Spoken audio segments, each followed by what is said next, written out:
Hello everyone, I'm Jack from Bluefish and we are a team from Hong Kong. So today I'm going to create a video about the Rhino deck tech that I have played in the Battle Heart in Hong Kong 2022. I have achieved the finalist and I've been to the top 8 in the PTI event.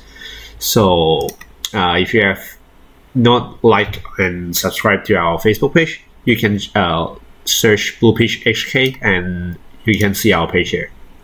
There is not very much content here right now, but we'll keep updating and we'll have post our videos in the YouTube channels regularly. So let's talk about the Battle Heart event first. So it is organized by Home Run Fabulous Card Shop, which is a card shop in the Prince Edward in Home Kong. So if you have chance to visit Hong Kong, and I suggest you to visit this fabulous card shop because they are very new players friendly and they try to promote and introduce these games to many other players in other card games. So I really appreciate that they promote this game and organize such a great event. So, all right. I'll just talk about the deck that I use in the Battle Heart and in the Blitz part first. I think it is also published in the deck list in the official website from fabtcg.com. Yep, there it is. But I prefer using February, which is more handy in showing the card images. So let's talk about the card choice. I only include one Alpha Rampage and run one Raging Beatdown in the deck because I think Alpha Rampage is no longer a very solid choice to chip out damage on first turn or later on, so as to Beatdown, because Beatdown is when I play Beatdown, usually what I will see is Sink Below or Fateful Sin from the arsenal, and I can hardly pull off a full Intimidate's turn unless I try to set up and set up for 1 or 2 turns, or even I may have to pitch the Beatdown for the second cycle. But I think this is not very solid in the current Blitz meta because the Blitz is just too fast in recent sets. So Massacre is a very solid choice because our deck is a very discard heavy build, and please be noted that the discard, the Intimidate only work for the additional cost one. Because if you try to play Wild Ride or Palping, this kind of, we call it the cheaters cards, the draw and discard is not an additional cost, and it will, even if it discards the Massacre, it will not trigger the additional Intimidates, just the original one from the Rhino hero. So, talking about the cheaters, I think Palpings and Wild Rides are very solid in the current meta, even though they do not block at all, and Wild Ride actually provides a very stable go again, and Palping can sometimes become a 8 dominate if you play in the Blood Rush battle turns, and even if you're not, it's kind of a 6 dominates usually, and sometimes it gives you the go again. And Savage Beatdown and Savage Fist is kind of our VIP in this build. I will talk about it later. And Skullcrack is actually another discard bonus for you in this deck. And Predatory Assault. This is kind of a flexible slot, I would say, because I find it's a bit underwhelming after the Battle Hardened event. So, and if you have noticed, I didn't put in the swing bait, and this is kind of a mistake because I thought it was there, but turns out it is not. So this card is actually better than Pack Hunt still because both of them are 2 for 6, and Pack Hunt intimidates 1, but this one may have conditional dominates, and I think intimidates 1 usually does nothing. And predatory assault, and if you played it after the Bloodrush Bellow, and you can get it like 8 dominates. So at worst, it's just a block 3 and 6 attack for you to discard. So yeah, it's kind of a personal preference. But yeah, moving onward, I will just remove this and put it in swing bait. Alright, I will talk about the yellows before I go into the Savage Beatdown and the Savage Fist. The yellows are pretty standard, I would say, because there's not much you can change, because if you remove too many yellows and put in too many reds, you may mess up your ratios and you cannot play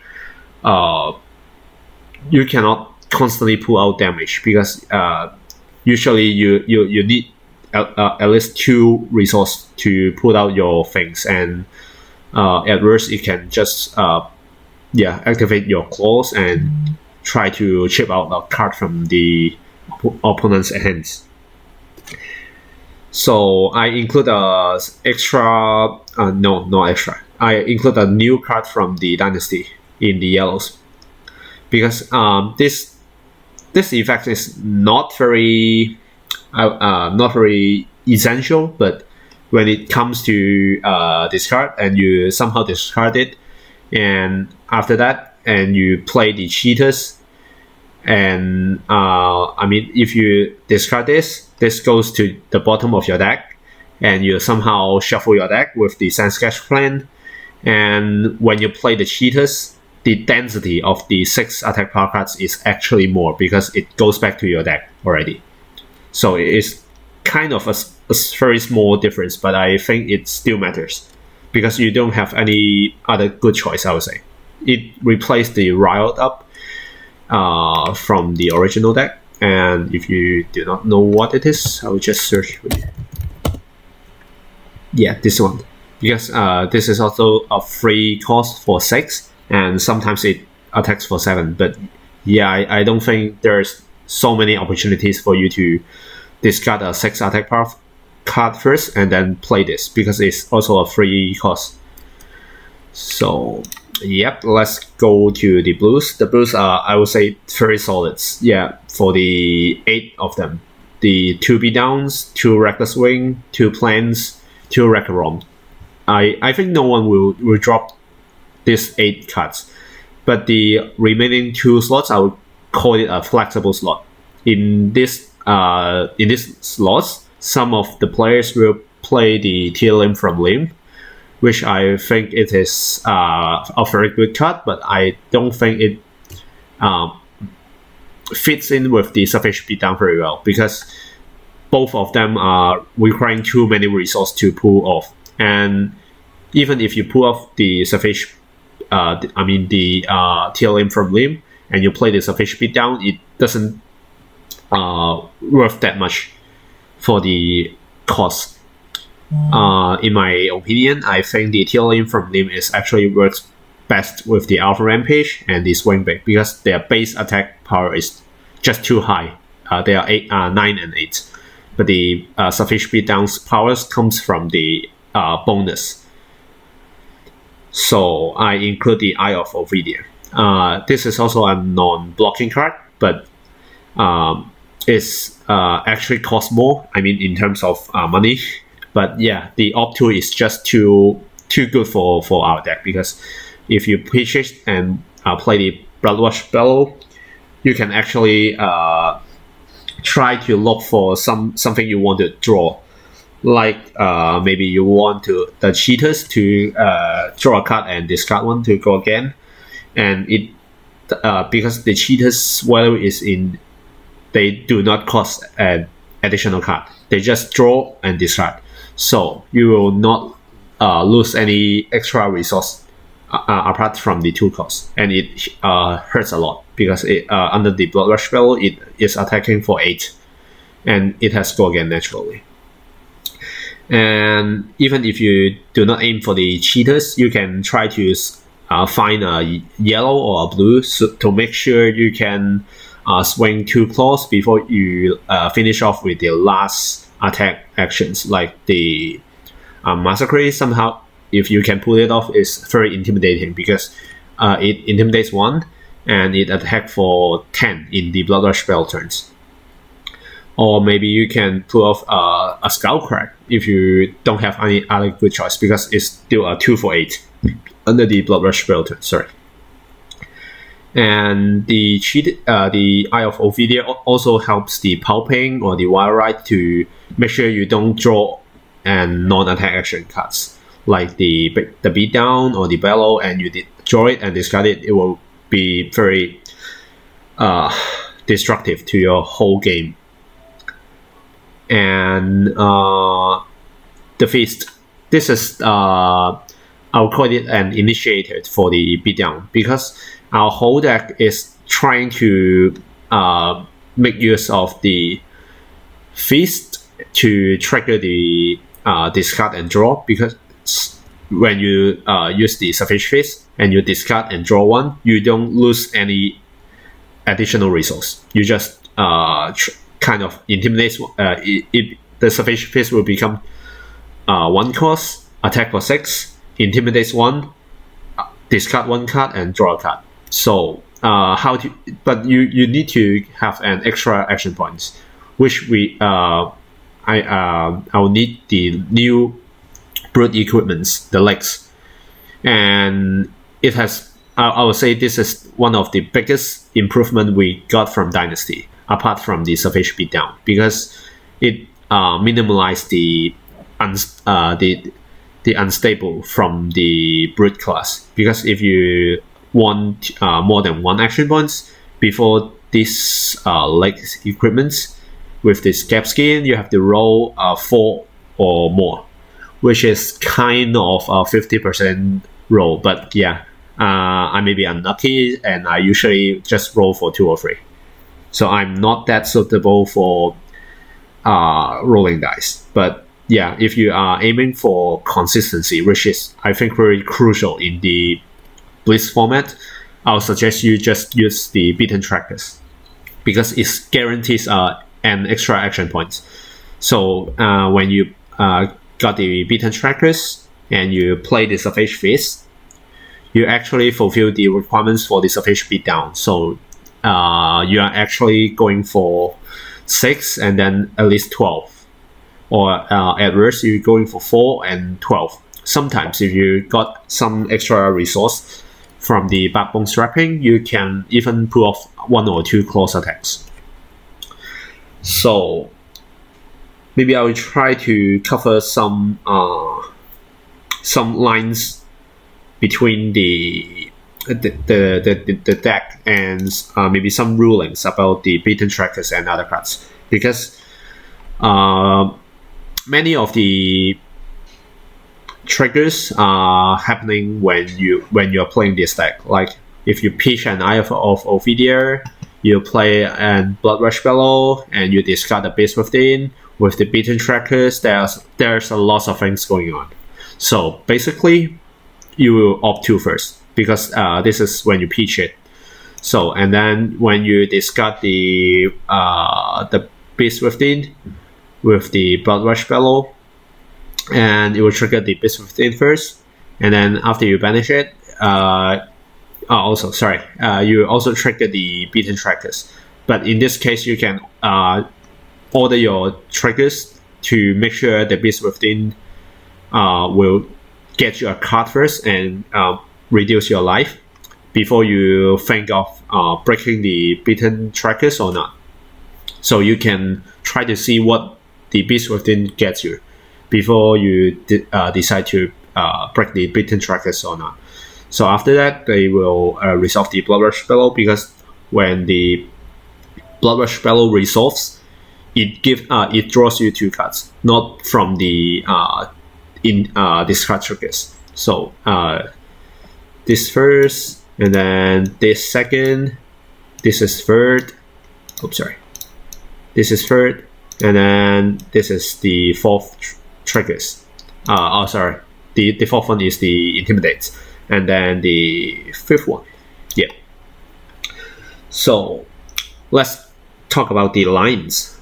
Reiner is kind of a very interesting deck, I would say, because I've been playing this class for like a year or more. If you have played against me in the online armories like a year before, you may have come across the claws and the battles quite a lot, because I was trying to rush for the 1000 XP in my area.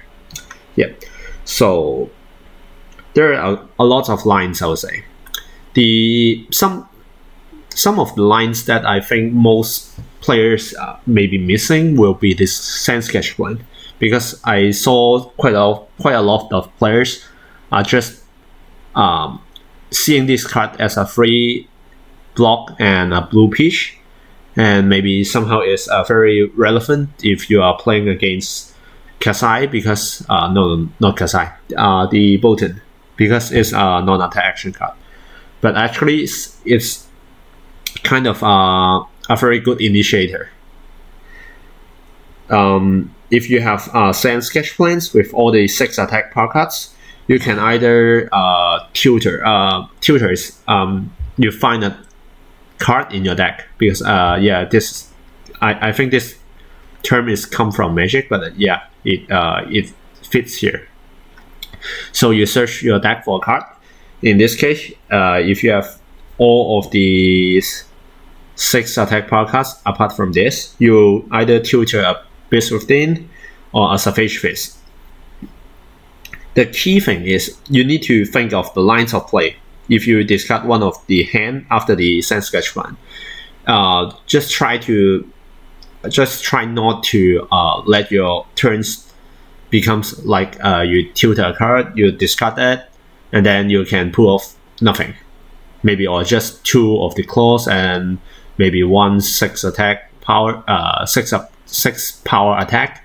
That will be very underwhelming, because you have taken a whole turn's damage to pull off something. Because if you have originally maybe Savage Fist, 2 of this kind of 6 attack power card for discard and a Sand Sketch Plan, and you somehow play the Sand Sketch Plan and tutor the second Savage Fist, you can actually you will only discard at most 1 of the Savage Fist, and you will have the second. So you can pull off something like Pitch the Yellow and play the Savage Fist, attack for 6, intimidates 1, draws you 1, and you use up 1 of the action points given from Sand Sketch Plan, and you can still go again with the claws and maybe another attack. So at least it's attacking for like 12 or 15. And let's see. So the Savage Beatdown. Many of the players are asking how can you pull off this in the Blitz, because they may think the Savage Beatdown is too demanding to pull off in Blitz. Usually I will put it in an arsenal, and maybe if you don't pull it off from an arsenal, you have to draw it from the Bloodrush Bellow, or maybe the Beast Within, if you have discard the Beast Within from the Savage Fist, which actually draws you 2 extra cards, one from Savage Fist and one from Beast Within. Or if not, you won't usually have that much of hands to pull it off. So usually, if you have Bloodrush Bellow and if you have the Savage Beatdown from your arsenal, and you have a Bloodrush Bellow, which fulfills the discard 6 attack power cards conditional, and you can pull something like play the Blood Sparrow, and then you draw like maybe a red and 2 yellow. I mean, if you have a 4 card hand, you pitch blue and play Blood Rush Fellow, and usually that will becomes 1 hand remaining. And after resolving the Blood Rush Fellow, it will draw you 2 cards, and you have 3 cards. Usually, it's like 2 yellows or 1 red, or maybe 2 reds and 1 yellow. Depends on the backbone strapping. Dice rolling, you can pull off something like the claws, and then the maybe 1 or 2 claws before the Savage Beatdown. That will be around 20 something damage, 24, and it also includes 2 intimidates. So it is not very, I would say, not very instant win condition, but yeah, basically it already overwhelmed your opponents. If you have Savage Fist instead of Blood Rush Bellow, you can pitch a blue and play the Savage Fist, and with the discard trigger, you can just destroy your beaten trackers. So in this case, you got an extra action point, you got like 2 cards remaining after the draw from the Savage Fist, and you can attack for 6, and then with the 2 remaining cards, you usually just pitch 1 and discard another to play the Savage Beatdown, and this is like 2 Intimidate triggers with 18 damage. Still a lot, yeah. The Cheaters will also activates the Savage Beatdown in more or less the same way, because the only difference will be the Wild Ride in itself already have the go again, so you don't have to destroy the beaten trackers, or I would say you don't need to keep the beaten trackers to wait for the Wild Rides. The beaten trackers are usually just for the Savage Fist.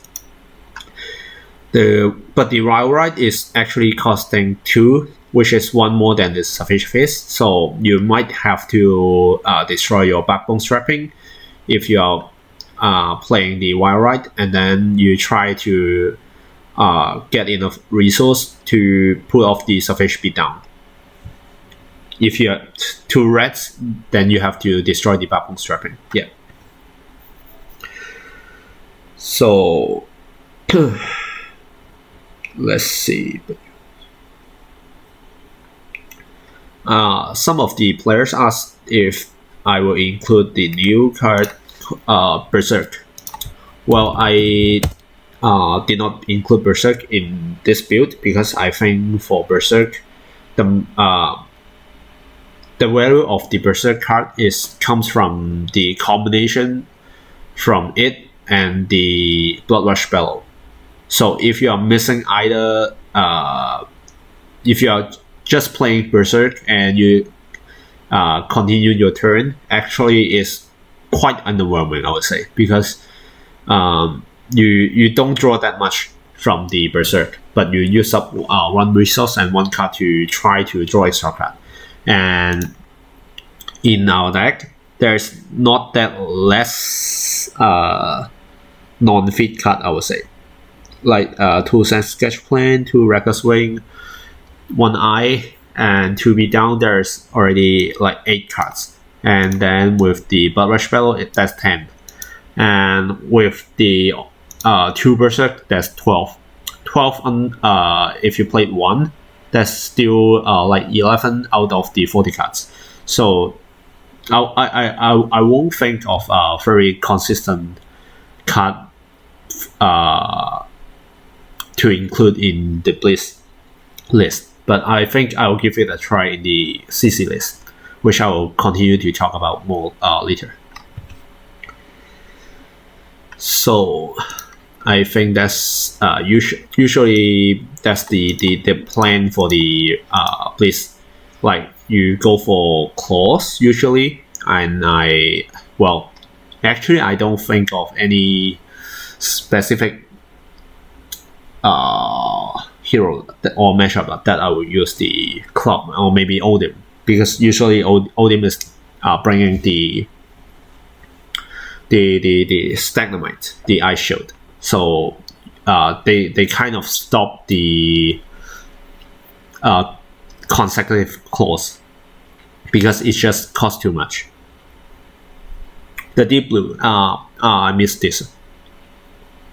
The Deep Blue is usually aiming for a more constant resource generation, I would say. This is kind of an experiment, but I think I've tried it in playing against Icelander for 1 or 2 times, and I think both of the Backbone and the Deep Blue are useful in its own ways, because Deep Blue you have to, it's an action and you have to put a card from your hand to the bottom of your deck as a cost first, which means if you are trying to do this, it actually costs you a card first, and you open for your opponents to play some instance or activate the Storm Striders to attack you. So the Backbone Strapping will provide an instant way to gain resource, but yeah, it's some RNG things. If you roll like 2 is still good. If you roll a 1, you will just want to tear this thing off. And then the crown is, basically everything. Every hero is playing the crown, so I won't talk about it.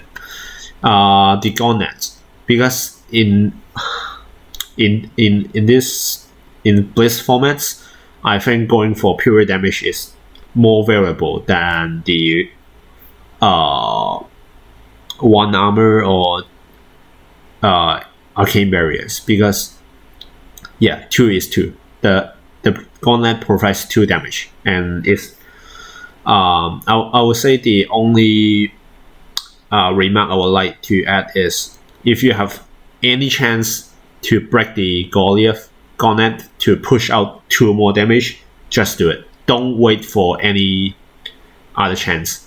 Sometimes if you you have a chance to play it, or to activate it, and you miss it, you usually don't have another second chance to pull it off, because it's actually quite demanding. Unless you are playing maybe you attack a Wild Ride for 8 or a Power Ping for 8 dominates. That's good enough already. You don't actually need to wait it for like Savage Beatdown for 14. That's kind of meaningless. As long as you can push more damage to your opponents, you just activate it, especially against the Icelander, because when you activate this, you give your opponents priority to do something. If you just don't want to pull off any additional actions before the attacks, usually, because you don't want to see the channel legs. That will be very destructive to your whole turns. Alright, let's move on to the CC part. I think I'm kind of a bit lucky to get in top 8, because I don't have a very solid plans against some of the heroes, but I've played against Dorinthia, which is I have I would say more experience than my opponents, and I play against an Dromai, which I just steamrolled her. Other than that, the card choice will be very basically just the Bliss, but the Swing Big is back, because it should be included in the Bliss also. Basically just 3 of the cards that I used in the Bliss, except for the Bear Fangs, because Bear Fangs is kind of a very value card. It's like a 2 for 8 basically, because when you draw in this card, you you basically won't miss it.